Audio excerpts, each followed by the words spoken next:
Mama makadii? Makadii henyu? Tinofara. Chekutanga, mhuri yeZimbabwe ingada kuziva kuti mama munonzani uye munogara kupi? Ndonzi Mai Maweto. Tinonzi kana kuti Lot Mupewa, ndinogara Desert Extension Rainham. Alright. Mazuva akapera makawirwa nedambudziko. Idambudziko rei rakakuwirai? Dambudziko rekutanga, imba yangu yakatsva kumusha, ini ndakarwara ndobva ndauya kuno kuHarare. Tichichengetwa tigara nemurume wangu, saka imba ndobva yatsva kumusha. Ndobva tazotora vana ndobva taugara tese kuno kuHarare. Saka gore rakapera murume wangu akabva afa, akadonherwa nechigubhu achibva kubasa kuSidhiku. Akatakura chigubhu chefertilizer yeliquid iye. Saka chakamurowa pano pachest apa pachanotyora mbabvu payanoboora matombo, ndobva washaya. Alright. Ko iye zvino chii chakaitika mumba muri kugara? Pandiri kugara imba, taimbogara pamwe pamba pataigara pandakasiyiwa nemurume wangu, saka mwana wemuridzi wepo akauya akati chibvai panapa paploti rababa wangu, ndobva tatsvagawo pamwe, ndobva tabvawo panga taakugara taakuchengetawo ipapo. Saka imba ndakabuda musi wechitatu, saka imba abva yazotsva kuma3 masikati. Handina kuziva kuti zvakafamba sei handisipo. Alright. Kureva kuti izvezvi muri kugara pai nevana? Ipapo takazopiwa imwe rumu yokuti tifanogara nevana. Sipakatsva imba hapana chakabuda, takangosara nehembe dzanga takapfekawo. Vana vakasarawo nemainifomu yavanga vakapfeka. Vana vakura sei vana venyu vese? Vana vangu vese ndine vana 6. First born yangu ine 24 years. Kwozouya ane 23 years. Kwozouya mumwe ane 22. Kwozouya ane 19.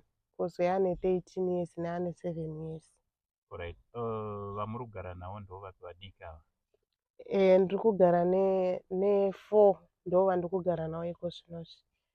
Alright. Takanzwa futi kuti mune umwe ari kumadziva makataura last.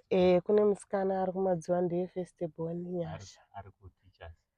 Ari kucollege, anoita achienda kucollege asi anogara kumazuva namainini wake. Alright. Nyasha, pane vanhu vakati vada kumubatsira, vakazomubata? Handisi kuziva. Hamuziva? Hamusati macommunicata? Handisati ndataura naye. Alright. Pakanaka. I'm sure pane communication dzichaitika. So imimi pari zvino rubatsiro rwamuri kuda nderwupi? Ini rubatsiro rwandiri kunyanyoda ndorwokuti ndikwanise kuwanawo pekugara, uye nezvekuti vana vangu vakwanise kuwanawo chikafu nechekufuka, hapana kana magumbezi. Alright. Ewa, pakanaka. So vanoda kukubatai vanokubatai panhamba dzinoti chii? Vangada kubatsira nemi? Vanoda kundibata izvozvi namba line randiinaro harisi rangu. Alright. Ndo ramuri kushandisa? Ndo randiri kushandisa panhamba dzamambofona. Alright. Pakanaka. Saka nhamba ndo dziri paskirini idzo.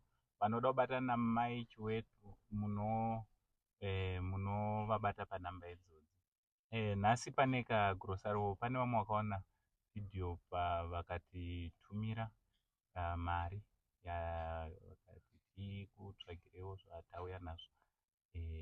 Mungadawo kuti kudii kunavo vakubatsirai? Ndinotenda Mwari ropafadze nekuvakomborera ipapo pavatapudza, vawedzere mwaka nemakore okurarama.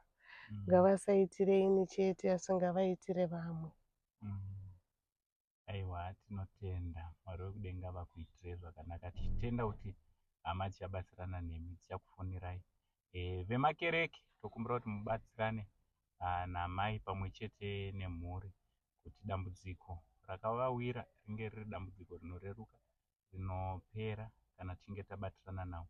Maiti mune stand kupi? KuGlenview kuChuru Farm. KuChuru Farm. Alright. Mukaona vangada kukuisiraiwo cabin mungada? Chokwadi ndinoda. Munogara pastand penyu? Aiwa, tinozvitenda. Alright, maita basa nenguva yenyu. Tinotenda.